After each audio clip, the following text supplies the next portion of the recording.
Ассаламу алейкум, урматтуу Нур Медиа каналынын көрүүчүлөрү. Бүгүн биз сиздерге абдан кызыктуу, өзгөчө бир чыгарылыш жасайбыз. Буга чейин болуп келек деп айтсак дагы жаңылышпайбыз. Анткени биз бүгүн сүйүктүү пайгамбар саллаллаху алейхи вассаламга эң эле сүйкүмдүү жана жагымдуу болгон тамак аштарды жасап көрсөтүп бермекчибиз. Анын үчүн биз атайын Жаныбек мырзадан жардам алайын деп келдик. Ассаламу алейкум. Алейкум ассаламу рахматуллах. Кандайсыз Жаныбек беке, жакшысызбы, ден соолуктарыңыз? Жакшы, Аллахыма шүгүр. Кош келдиңиз. Рахмат.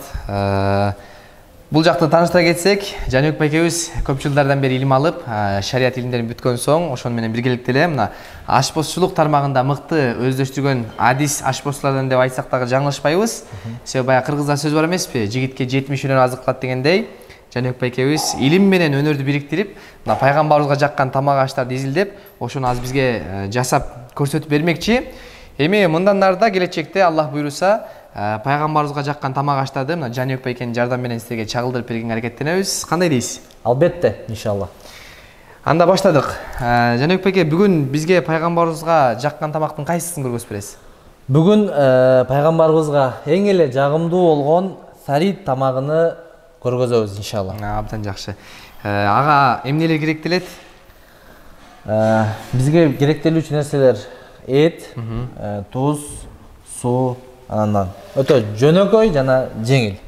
Оңой эле жасалат экен. Оңой, өтө оңой. Анан эт туурасында айта кетсек, ушул эттин кайсыл жилигин тандаган оң? Биз койдун этин алдык. Койдун этинен дагы койдун колун алдык.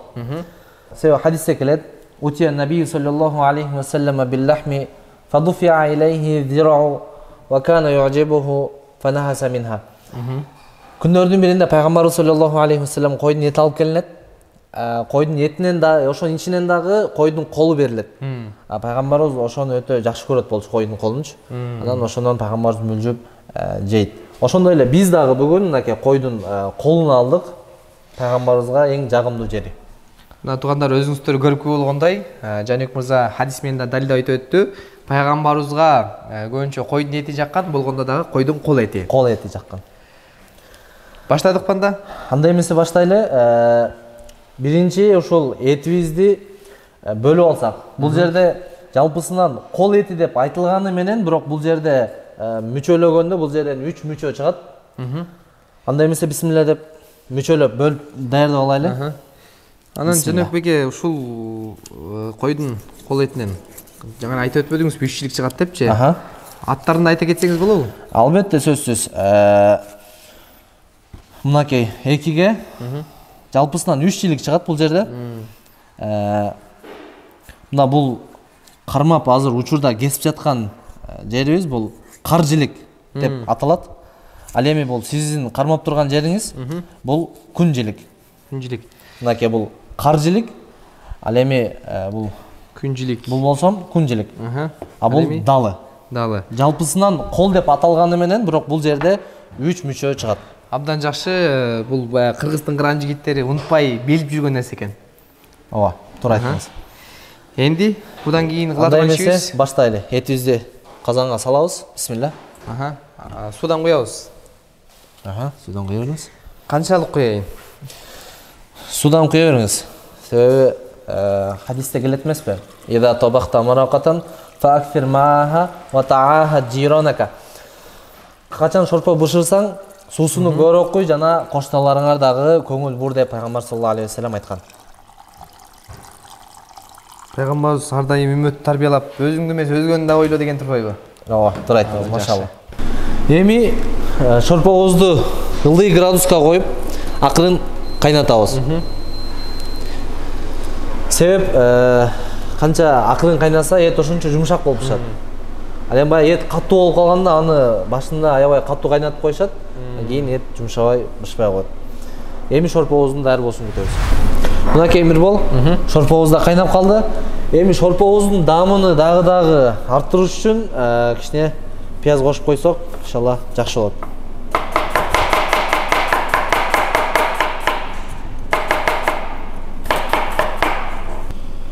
Окей, бисмилла.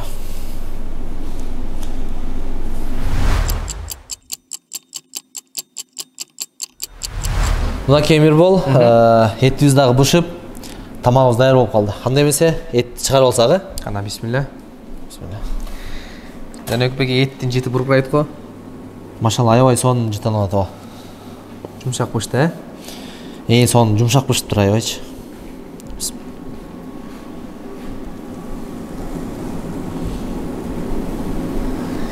Энди буну чыгарып алгандан кийин турайбыз да. Эми кана бул жака коңуз. Этибизди туурап даярдап алайлы. Мирбол, баягы этти негизинен мүлжүп жеген жакшы да. Себеби Айша энебиз Пайгамбар саллаллаху алейхи ва салламдан риваят кылып айтат хадисте. Ла тахту лахма бис-сиккин фа иннаху мин сунаил аажим ва нахасуху фа иннаху ахнау ва амрау. Пайгамбар саллаллаху алейхи ва саллам айтты: Этти кесип жебегиле, себеби бул текеберчилик жана динсиз адамдардын адаты экен да булчу. Ал эми этти мүлжүп жегиле, ал болсом өтө жагымдуу жана дамдуу болот деп Пайгамбар ушунча хадисте айткан. Туура айтасыз Жаныбек беке, себеп бизде деле аксакал аталарыбыз жаш балдарды, жаш муунду баягы жакшы бир тарбия берүү максатында кызыктырып айтып коет эмеспи? Этти таза мүлжүсөң келинчең суу болот депчи. Эми албетте бул баягы өтмө маанинде айтылган сөз, баягы балдарды жакшы тарбия берүү максатында ушундай сөздөр айтып койгон. Эми буга далил катары деле жанагы эл арасында айтылып келет го бир окуя.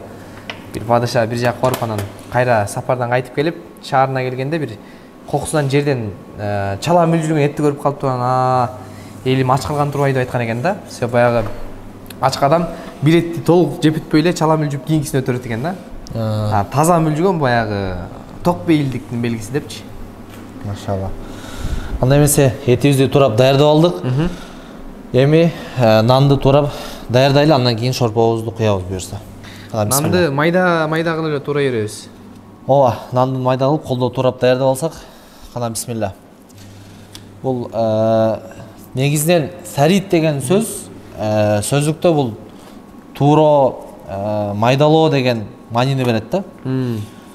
Ошондой эле бул тамагыбыздын аты дагы сарит деп аталгандыгынын бирден бир себеби дагы ушул да.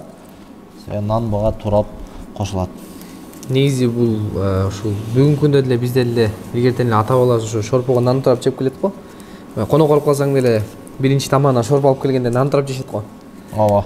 Анан биз буга чейин баягы дин менен ошол элибиздин каада салтын, үрп адаттын аркы насилин айкалыштырып баягы чыгарылыштар жасап келип атабыз да. Ушул тамактан деле билсек болот экен, пайгамбарыбыздын жеген тамагы менен биздин ата бабалардын жеген тамагынын эч кандай деле айырмасы деле жок. Кандай дейсиз? Машалла. Туура айттыңыз, машалла. Анда эмесе этибизди салайлы, үстүнөн шорпобузду куялы. Бисмилла.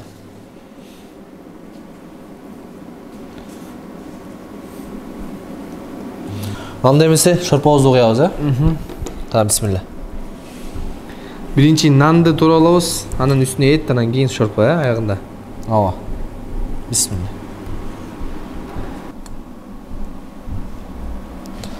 Мынакей, машалла, тамагыбыз даяр болду. Кандай Мирбол, дамын татыңыз. Машалла, абдан жакшы. Тамак даяр болсо, дам татабыз. Тамагыңыздар таттуу болсун, туугандар. Бисмилла. Кандай болуптур? Машалла. Жеген да арманда, жебеген да арманда. Туугандар, ушул жерден билсек болот экен, пайгамбарыбыздын жашоосу да жөнөкөй болгон, жеген тамагы дагы жөнөкөй болгон. Мына бүгүн биз силерге Жаныбек мырзанын жардамы менен сарит аттуу тамак жасап көргөздүк. Бул үчүн Жаныбек мырзага чоң ыраазычылыктарды билдиребиз, рахмат айтабыз. Эчтеке эмес. Мындан кийин эми Алла буюрса келечекте пайгамбарыбызга жаккан суусундуктар, тамак аштар туурасында дагы чыгарыштар чыгарып турабыз. Андыктан биз менен чогулуңуздар. Сиздер менен Нурмедиа каналы, эң акырында биздин каналга катталып коңгуроодон баскан унутпаңыздар.